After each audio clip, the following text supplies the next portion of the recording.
Seymour Hersh is a legendary journalist, has broken many stories, including Abu Ghraib, the My Lai massacre. Now he writes another very interesting story in the London Review of Books. It is about how we have dealt with Syria and ISIS. There are a lot of twists and turns here. First of all, did the Obama administration do the right thing in trying to make sure that they toppled Bashar al-Assad, the dictator in Syria? Well, you might think, well, that's easy. We should be against dictators. Hold, and you'll see why that might not make as much sense as you think. And then some of the duplicitous actions of our allies, including Saudi Arabia and Turkey. And then the idea of whether there are any moderate rebels at all in Syria is also addressed. And finally, perhaps treason by some of the generals in the U.S. military. They might have been right, but they did it in a very, very wrong way, if you ask me. I'll tell you all about that as we go through the story. First, he explains that regime change has been something that the U.S. administrations have been in favor of for a long time. Now, you knew this during the Bush administration. They literally went in and invaded Iraq to do regime change, but in Syria, they'd been working behind the scenes. It started with Bush, it continued into Obama. So let's tell you about that. He explains State Department cables made public by WikiLeaks show that the Bush administration tried to destabilize Syria and that these efforts continued into the Obama years. In December 2006, William Roebuck, then in charge of the U.S. Embassy in Damascus, filed an analysis of the, quote, vulnerabilities of the Assad government and listed methods that will improve the likelihood of opportunities for destabilization. Genius work. How did destabilizing Syria turn out for us? Okay. Now, they explain further. That's Roebuck, recommended that Washington work with the Saudi Arabia and Egypt to increase sectarian tension and focus on publicizing Syrian efforts against extremist groups, dissident Kurds, and radical Sunni factions in a way that suggests weakness, signs of instability, and uncontrolled blowback, and that the isolation of Syria should be encouraged through the U.S. support of the National Salvation Front led by Abdul Halim Qaddam, a former Syrian vice president whose government in exile in Riyadh was sponsored by the Saudis and the Muslim Brotherhood. So what Roebuck is saying is, okay, we got this great idea, let's destabilize Syria, let's create dissension there, create blowback there, and then support the Muslim Brotherhood in going in there and destabilizing Syria and attacking Assad and trying to topple it. So for all those Republicans out there who said that Obama was working with the Muslim Brotherhood, it turns out there's a kernel of truth in it. But you know who started that back in 2006? George W. Bush, working with the Muslim Brotherhood. By the way, it wasn't a good idea when Bush did it. It wasn't a good idea when Obama did it. And the idea was that's okay. They're Sunni, so they're friendly with our allies, Saudi Arabia, Turkey, etc. Assad is allies with the Shia, and that's Iran, and also the Iraqi government we helped impose. Oops, right? But we don't like Iran. Israel doesn't like Iran. Turkey doesn't like Iran. They don't like the Shia power in Syria. If they topple it, look, all our allies win. We win. So let's work with the Muslim Brotherhood. Now, have we learned nothing? And the answer to that, of course, is yes, we have learned nothing. We supported Sunnis called the Mujahideen in Afghanistan, and they turned out to be Taliban and Al-Qaeda later. Learned nothing from it. Now, he goes on to explain what's happening today. Turns out the military realized, oh, it's not such a great idea. The military's resistance dates back to the summer of 2013, when a highly classified assessment put together by the Defense Intelligence Agency and the Joint Chiefs of Staff, then led by General Martin Dempsey, forecast that the fall of the Assad regime would lead to chaos and potentially to Syria's takeover by jihadi extremists, much as was then happening in Libya. Well, by the time we woke up in 2013, it turns out the generals kind of got it right. That is partly what was happening. Now, what they did about it was clearly not right. Again, if you ask me, and I'll get to that in a minute. But they explained that the CIA had been conspiring for more than a year with allies in the UK, Saudi Arabia, and Qatar to ship guns and goods to be used for the overthrow of Assad from Libya via Turkey into Syria. By the way, via Libya. You know what city in Libya the CIA used to ship those arms to the Muslim Brotherhood and others fighting against Assad? Benghazi. So we were hiding weapons in that Benghazi embassy that was attacked. Now, I don't believe that's the reason that it was attacked, and Seymour Hersh doesn't say that. It was a confluence of events that happened that led to that attack. But it turns out we were doing something that was pretty uncomfortable. And now look, the CIA does a lot of work to funnel weapons into people who we believe are our allies. Whether they turn out to be our allies later is a different matter. But if you want to talk about a controversy in Benghazi, that's the one. So you might be wondering at this point, Jesus, why aren't Republicans attacking? I mean, here it is, some evidence that the Obama administration is funneling weapons through Muslim Brotherhood and it may be getting into the wrong hands through Benghazi. Why aren't they attacking? Well, number one, George Bush started the program. Number two, the guys who backed this program the most were Republicans like John McCain, Lindsey Graham, saying, we got to arm the moderate rebels. What moderate rebels? What are you talking about? As they explain here, there's almost no such thing.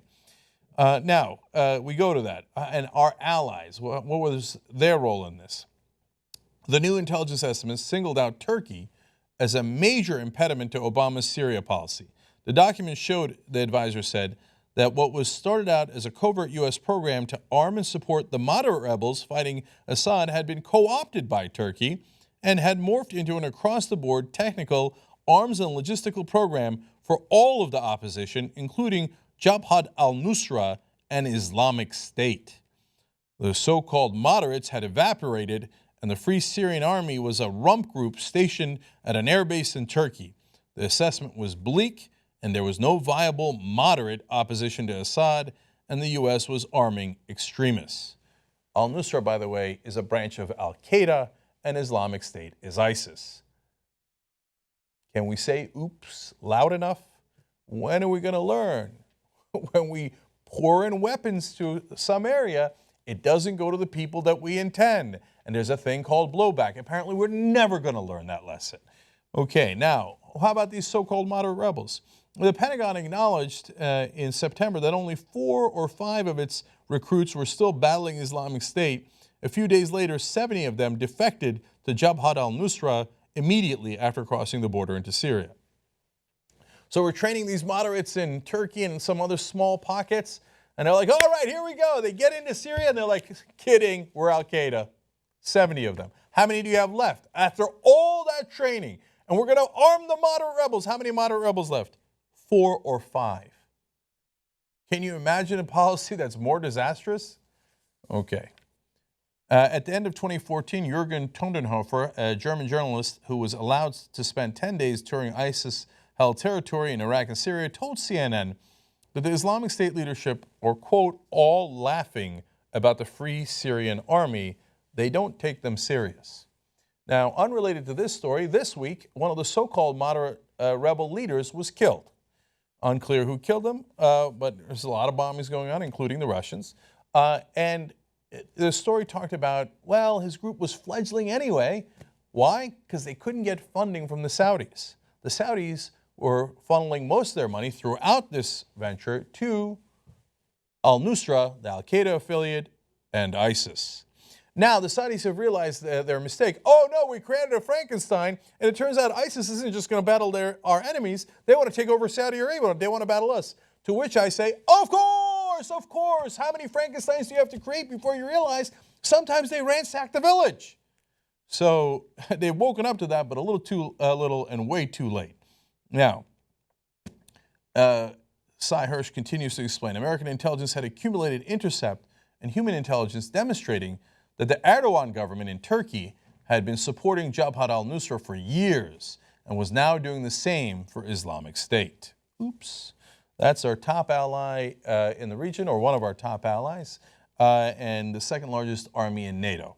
Oh well. Now, they explain, if the American public saw the intelligence, this is, by the way, one of our top generals, Flynn, who recently retired, and spoke out against what the administration was doing. He said, if the American public saw the intelligence we were producing daily, the most sensitive level, they would go ballistic. We understood ISIS's long-term strategy and its campaign plans, and we also discussed the fact that Turkey was looking the other way when it came to the growth of the Islamic State inside Syria. The DIA is reporting, that's the Defense Intelligence Agency, he said, quote, got enormous pushback from the Obama administration. I felt that they did not want to hear the truth. Okay. So now, is it fair to say Obama's strategy of arming the so-called moderate rebels, the McCain-Obama strategy, so Republicans agree again. I thought we had no bipartisanship in Washington. That's not true. There's always bipartisanship when it involves spending more money to political donors. What political donors? Hello, the defense contractors make a ton of money from this. Their boys in Washington are people like McCain and Graham, but apparently Obama as well. So they say, oh, yeah, arm the rebels. Oh, but trust me, they're moderates. So that was a foolhardy strategy.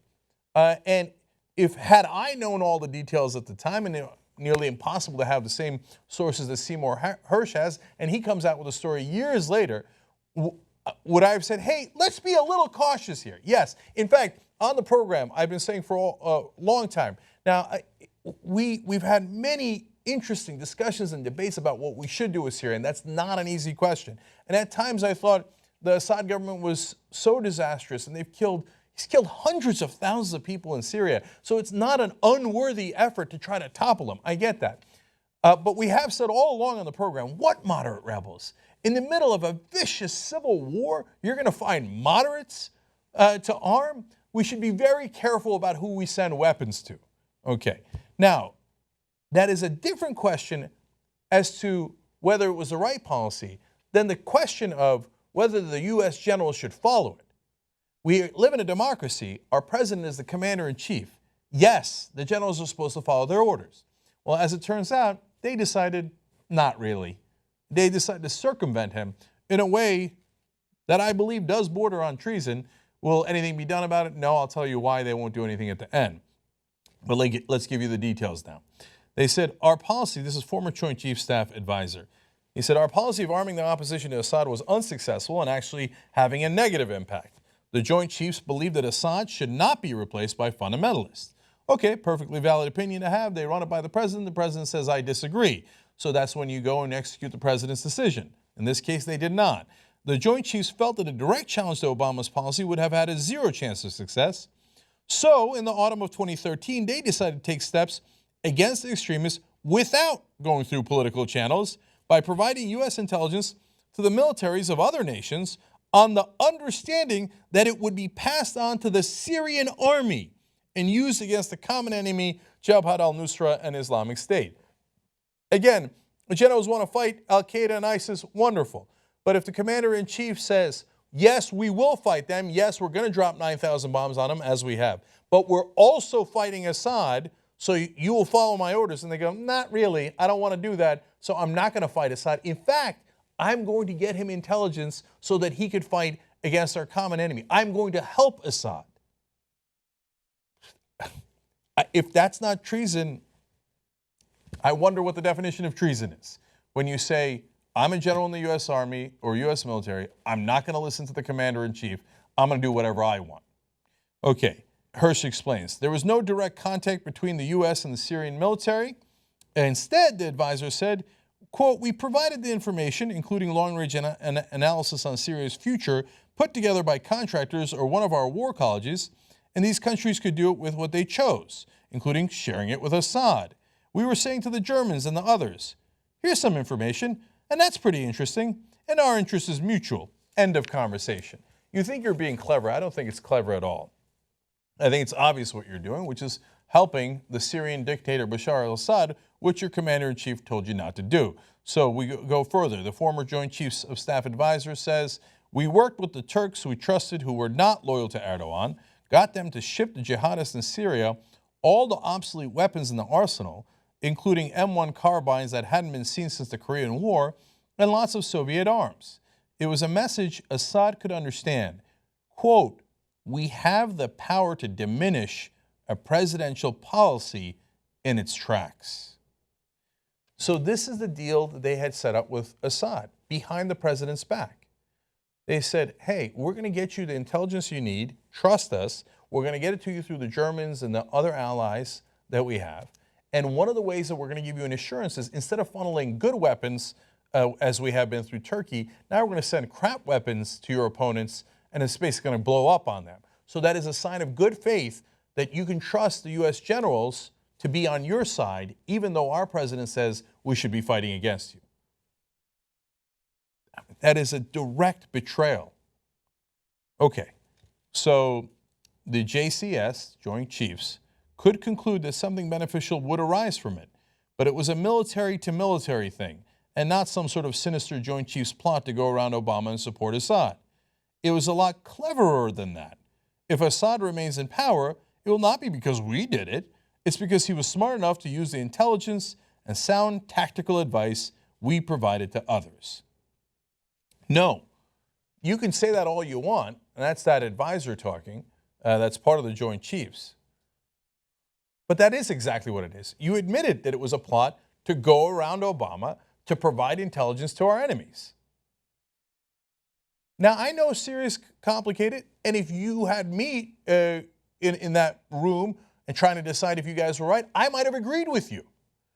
But that's not the situation. We live in a democracy. You had a commander-in-chief. He did not agree with you. He agrees with you that we should fight ISIS, but he does not agree with you that we should leave Assad alone. He thinks we should fight both. It is not incumbent upon you to make an opposite decision and to go against the commander-in-chief behind his back. That's not cleverer. That's treason. Now, Seymour Hersh never says that word, doesn't talk about it at all, doesn't even imply it. I'm reading his article. You can read his own article. We'll have the link at the bottom of this video and make your own conclusion. But this is not how a democracy is supposed to be conducted. So if the generals today decide that they're going to oppose Obama for good reasons, what else can they decide? I mean, they're the ones with the guns, right? They have all the weapons. Can they decide, well, we're going to decide not to listen to the president a little more, and then a little more, and then if we really don't like the president, what else can we decide? There's a reason why we don't do it that way in this country. I see our democracy slipping away from us. This is bad news on both fronts. It's bad news that I think the Bush and Obama administration made the wrong decisions here, but it's much worse news that the generals took it upon themselves to disagree with those administrations and then take action counter to our interests, counter to what the commander-in-chief says, and to aid our enemies. That is not anywhere near acceptable. Will there be any consequences? No. Because if Obama were to publicize this and say, how dare you, and actually go to impose consequences upon the generals would say, hey, look, we thought you were funneling weapons to Al-Qaeda and ISIS. You want to bring that out in public? You want to have a debate about that?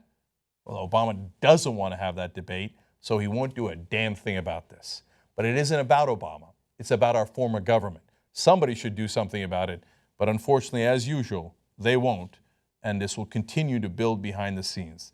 This is a dangerous, dangerous moment for the United States and our former government.